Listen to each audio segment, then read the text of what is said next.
Welcome to the Motherhood Alliance podcast, the podcast dedicated to empowering moms and families on their health and wellness journey. I'm Brittany Suttner. And I'm Andrea Rinkus. Together, we're here to explore holistic approaches that go beyond conventional medicine. Each week, we dive into topics that matter most to you. Everything from nutrition and mental health to alternative therapies and natural living. And whether you're a new mom navigating the early stages of parenthood or a seasoned pro looking for new ways to support your family's well-being, you're in the right place. Even better, all of our guests are local small business owners who you can actually talk to and work with. You can learn more about today's guest and connect with hundreds of other health and wellness professionals through our informative and easy-to-use directory at motherhoodalliance.com. Before we get started, keep in mind that this podcast is for informational and educational purposes only and is not a substitute for personal healthcare advice. Please consult your healthcare provider before making any changes based on the podcast content. Thank you for joining us on this journey. Are you ready to help your family thrive? Let's get started. Hi, we are Britt and Drea from motherhoodalliance.com, and we are excited to welcome you to a 4-episode series with Faith Ainsworth, who is the owner of Integrated Sensory, a wellness center in Green Bay, Wisconsin that offers a variety of play and coaching-based sensory solutions. Faith and her husband Ian started Integrated Sensory in 2021 after seeing a gap in opportunities within her local community and within her own home.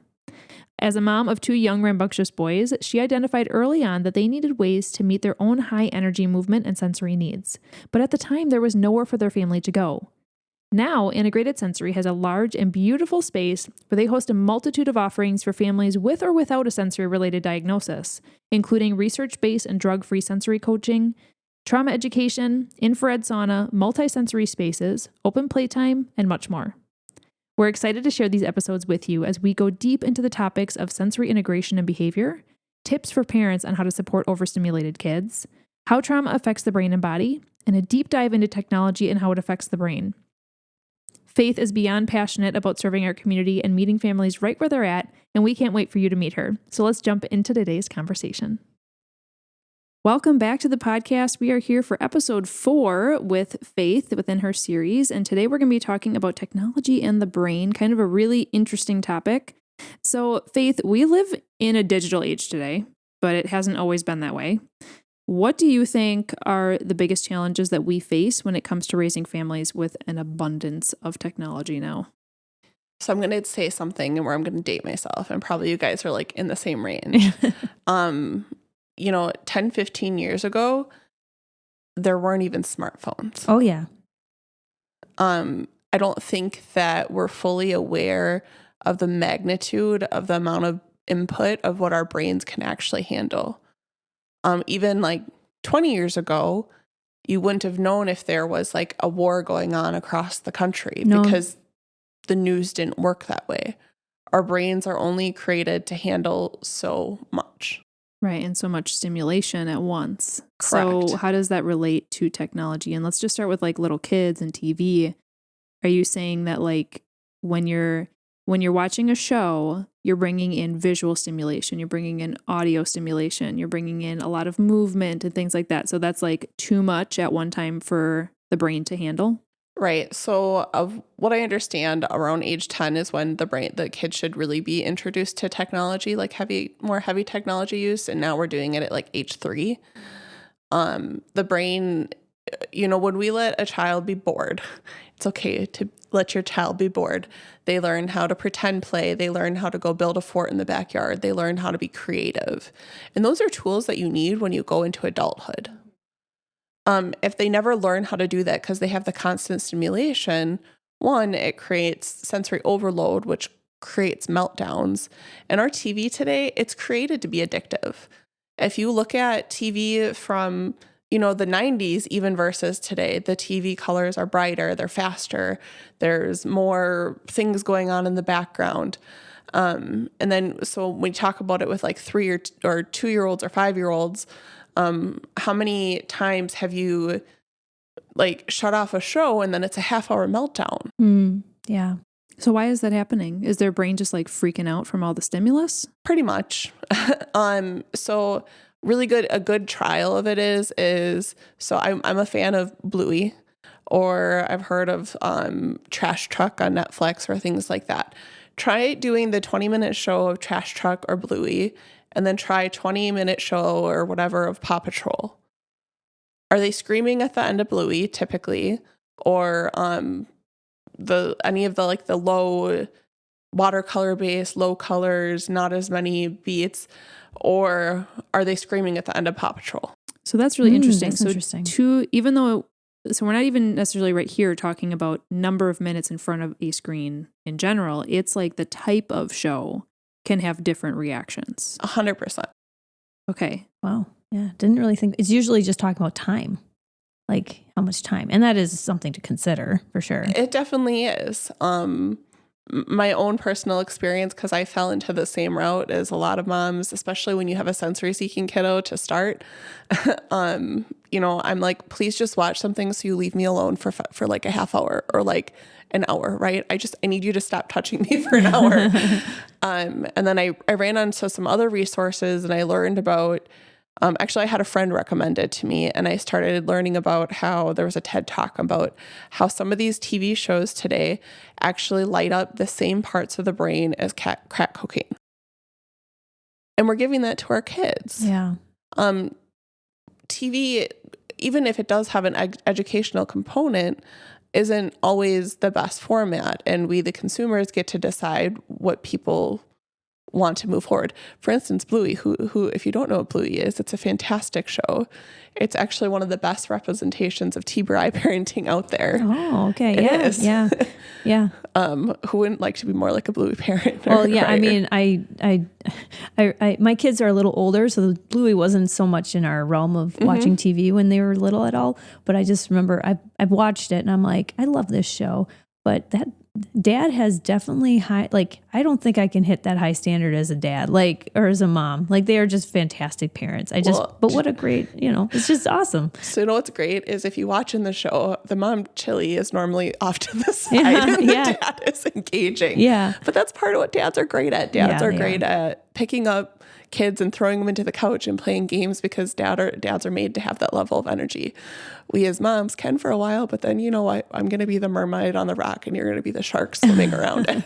That's funny. That's a funny imagery right there.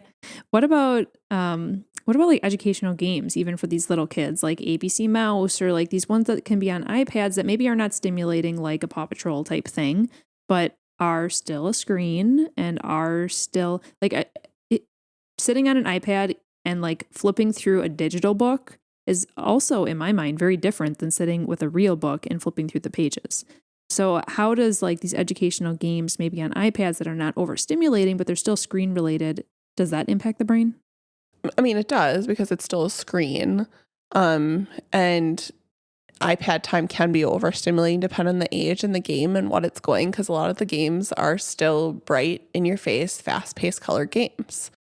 So which piece do you feel like is the addicting piece? Is it the actual like blue light screen piece, or is it the high stimulation shows and experiences? I think it's a combination. Okay. Yeah. So the biggest thing that I learned as a parent, so when I cut back TV time, so we were down to like a half hour, an hour a day, my kids learned how to be bored and they learned how to play. So what if let's put a visual here. You wake up in the morning, you don't turn the TV on. What happens? Do they come and constantly, incessantly bother you, or do they go and play in their room and make a tower and a giant fort? I think at first they might come and bother you, and you gotta stay strong. So this is why detoxes are great. And there's some resources out there. We'll see what happens in the future. We might do a sensory TV detox. Be on the lookout for sensory, because we do understand, especially those in sensory land, iPads are used as a tool for communication. But maybe you could reduce the vibrance on the iPad, or reduce the vibrance on the TV, or, limiting whatever kind of thing. Obviously communication, that's essential. But there is more than one way to communicate. So, what type of a tip do you have a recommendation for helping parents who maybe have had the TV on, more want to do at least a minor detox in their own home and being like, okay, I want to get down to that half hour a day. They're currently at 2 hours a day, or we currently turn the TV on in the morning just because I need my coffee and I need them to leave me alone. But then there's like that I don't even know how long it would be, where the kids are like transitioning from begging and having tantrums because they don't get it anymore to like having a new, more play-based routine. How can a parent survive that time frame? Prepare. Mentally prepare. So no, but like coming up with different activities. Yeah. So like coming up with, maybe you have like, at this time, you're going to do a sensory box. I'm not going to lie. When we switched it out at our house, I was in the same like gloom and doom. I'm like, oh my gosh, what am I going to do? Because I was a full-time stay-at-home mom. And like my husband could work like 7 a.m. till 6 p.m. And I was like with a sensory seeking toddler. And I'm like, I'm going to go crazy. But we switched the TV shows first. Okay. So like, I'll give a good example of one. My child at the time, Go Dog Go. Absolutely nothing wrong with the show. And like, it teaches good principles, XYZ thing. It took him 3 months to stop asking for that. Okay. Patience is a virtue here. Yeah. Correct. And you switch to something a little bit lower tone, like Bluey? Right. Or Celeste and Ernest is another one. Trash Truck, Give a Mouse a Cookie. Yeah. Neurodevelopmentally 2D type TV shows that are still fun, still engaging. But yes, we switched the shows first, then we cut back on morning, and then we cut back at night. Not to say like we never watch a movie with our kids or anything like that, but being able to do that, like just the switch in him. And now what's crazy is we can see, so like he goes to grandma's house or something, right? And he gets XYZ TV shows, and she's like, well, it's educational. And I'm like, okay, but, and if you listen to this, I don't know if you will, still love you. His behaviors for the next 3 days were terrible. So when you ask if you can persist, that's when you get the village to get you detoxed. But you're going to see a whole different level with your kids. So it might be, so like you say, maybe a good step is switching up the shows, especially if they're littler too and older. But I would think like, okay, you can watch TV, but these are your 2 choices. Correct. Right? If you don't want those choices, you don't need to watch TV. Correct. Right? And then going from, I know for us, like I used to have it in the morning, especially like when they were home all the time before school. But then now they're in school, we don't do TV in the morning at all because I'm trying to teach them time management. Yep. And then what's really interesting, if you watch TV, like screens right away in the morning, it's a dopamine hit. Yeah. So then the brain is constantly reliant on getting this high dopamine hit when you get there first in the morning. Also, we can't not just talk about TV, talk about phones. Because I've noticed that too. If I pick up my phone right away in the morning, I get distracted. I'm not moving towards what I need to do. Like if I want to work out or something, like it does give that dopamine hit. Like, oh, what's happened overnight? Like, who cares? Yeah. Honestly, I mean, like, there's a challenge for all the parents listening out there is to not start your morning by looking at your phone right away. Like put it away for a solid, I don't know, make yourself a goal. It could be whatever you want. Say 20 minutes. You make yourself your coffee and you be present like in your own house. Maybe you do a Bible study or you do something else. You meal prep for that night or whatever it has to be. But just like, don't touch your phone for an X number of time. That would be a really good challenge. Maybe as your kids are doing TV, you can do your phone. Yeah, when they're doing TV, that's the only time you can do your phone. Yeah, well, yeah. There you go. I mean, there's definitely different strategies, but I think you're right. And I know when we switched over to less TV or just different shows or whatever, there was always going to be some kickback from the kids. Correct. And I was always going to be expecting that. And so I would give them choices like, you know, you can watch this or nothing at all. And they'd be like, okay, fine, I'll watch it, you know? Or they might say, no, that's okay, I won't. Okay, then go read a book or go outside and go build a fort, or even like having something like marble runs or some kind of other kind of games or toys that they could play with would be a good idea. If you know a kiddo is going to get stimulation from or get exposed to a high stimulating show, or maybe they don't watch TV ever, but they're going to go to grandma's house, right? And you know that they're going to get exposure to something that they don't normally have, and you don't want them getting all this like sensory overload. What is something you can do to like prep their body for that? So we've talked a lot in our prior episodes about sensory integration and just like how movement can be so important. Is this kind of like the grocery store example that we had talked about in episode 1 or 2, where like before you're going to the grocery store, get really, physically active and kind of help with stimulation of movement, things like that? Would that have any impact in helping the body to actually regulate all the stimulation when it comes in? Or do you feel like that's really unrelated? As far as TVs, I haven't found it as beneficial because they're literally just that overstimulating. I think the better is when you know this is going to happen, lower your expectations for your children. Sure. Just sometimes you got to deal with the 3 days, right? Right. Well, and maybe be aware.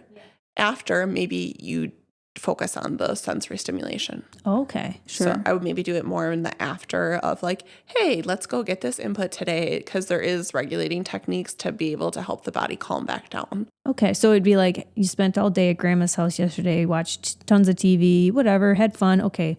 I know the next day is going to be a little rough. We're going to go and play on the swings and do something else that's not screen related. Yeah. And that's what I was going to say is maybe thinking ahead of what do you have going on after they watch TV, right? So you can't expect them to watch a show in the morning and then go and sit in a church pew for an hour. 100%. Right. So like being strategic on knowing, okay, if they're going to get a show or this sort of exposure, then we need to have something that can be like pick your times carefully on when you're going to let them watch or just TV. Be aware. Or even what about before bedtime? Do you feel like that there should be a really like 2 or 3 hours of no TV before bedtime to help kids be able to calm down and go to bed without the stimulating piece? So they recommend cut it off at 4:00. 4:00. Now that's not always realistic because sometimes you want to do a family movie night. Right. Yeah. This is not 100 or none, right? This is now when you're detoxing, probably not necessarily a full family movie night, but those family experiences are very important though, because that's bonding, that's time, that's snuggling on the couch, but of what I understand, it's about 4:00 is the recommended time.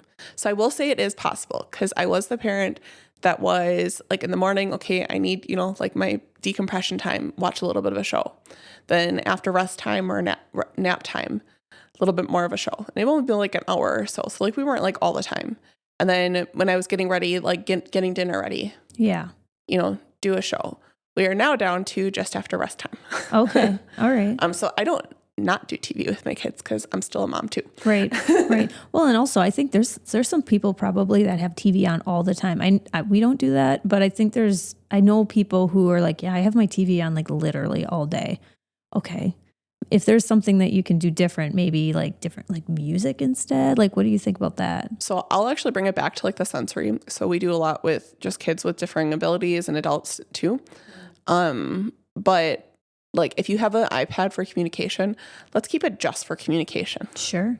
They don't necessarily need to have the iPad all the time. Giving them different opportunities, it might be a little bit more rough to calm down, to get that swinging or that pushing or whatever kind of input. Having maybe some pre-set up tasks for them to do so you can get the stuff done that you need to get done. Just because long term, you're going to be better off for it. You've talked a couple times about a detox. What does that look like? So a detox is when you're switching the shows, but you're, I guess, coming off the shows. It's almost like you're detoxing somebody off of drugs. It's going to be rough. So there is a book, like I want to say, electronic screen syndrome. But she is a integrative counselor that kind of came up with a lot of it. But she has really good examples, especially boys. Boys are actually a lot harder and a lot worse than girls, just with the way that their brains operate a little different. But you even see the ones where they get to 17, 18, 19, and they are so addicted to their screens, it's like they're on drugs. Oh, yeah, I bet. But she had some other practical things, which I'm hoping to be able to, like, again, we'll see, put it into more of like sensory terms. So. Okay. And do you have any resources, like you just kind of mentioned that we could put in the show notes for parents to kind of have some guidance on helping them? Well, you even talked about like different types of shows. What shows are the overstimulating ones? What are the shows that are the better ones? Like, do you have any references that we could put in the show notes? So some of the stuff I learned was off of Raising Wildflowers. So that's where I first learned about the TV detox. Some of her stuff, it makes sense for some people. For our family, 100% of it didn't, but it's like there's PubMed articles, backed research. So using her website, because she does have a TV detox, or look out if we do end up putting like a sensory friendly one out. And then the book, the electronic screen syndrome, So I did actually do a talk with the Brain Center in Green Bay as well. I'm eventually going to get it up on technology in the brain as well. Oh, cool. So, awesome. Cool. Yeah, we'll definitely link to those things. And then once you have that link, you can send that to us, and we'll add that into the show notes. So if you're listening to this a while after it aired, then make sure you check the show notes for that as well. This was a really interesting conversation. Is there anything else that you feel like we have not touched on when it comes to understanding technology in the brain? Technology is new. I don't think we fully understand the capacity and what it can affect our brains. I had some of the naturopaths and things that I was even researching. Drea, you're talking a little about EMF or electronic magnetic fields. Yeah. There we go. Yep. But we have the Bluetooth and we have all of this. Our body is literally made up of electrical signatures. So why would we think that it's not going to affect how we feel, how we think? When we go out into the middle of the woods for a couple of days, we feel pretty darn good when we're out there, and then we come back, it's overwhelming. But always asking, I think, the why as things develop, and who knows, we might be back to corded things in another 20 years. I mean, most of us are pretty sick of things, but yeah, I think you have to think about what's best for your family, what's going to work, and then just setting the plan and doing it, especially a detox when it's going to be rough. Well, right. And then even with like phones and stuff like that, it is okay to not give your kids access to the internet. Oh gosh. Yeah, that could be another whole topic. And we don't have to fully go into it, but I Yeah. have 7 and 8 year olds where they have smartphones. There's no reason for a 7 and 8 year old to have a smartphone. If they're out and doing things, you wanted to have a flip phone, sure. We all survived. Yeah, basic communication needs, we get that, but surfing the internet and having access to all the stimulation. And, right. Or if you want to take a picture but there is other resources out there. I think I've heard of Bark Wireless or Gab Wireless, or just even a good old track phone. Right, right. I think maybe they'd be called vintage now. I think that's cool again. That's cool. The vintage is cool. It's coming back. I know there's another group called Wait Till 8th, where it's a lot of families that's on Facebook. Yep, that are, encouraging families to wait until 8th grade to get them their own device, their Correct. own phone. There are a lot of resources out there that can support the parents that are looking to stay play-based when they're young, Yep. and then approach technology with a healthy mindset, right? Because like you said, technology can be good in so many ways, and we can't shield our kids from it And we shouldn't, forever. And we shouldn't, because this is part of, there's so many blessings that come from technology too, and it's going to be used to help develop our further world. Right. But so you're kind of saying that waiting until as much as you can until they're about around 10 is what's recommended before they're getting a little bit more access. Right. Is that right? And then teaching healthy habits, phone, tablet wise, it goes on the counter. You're done at this time.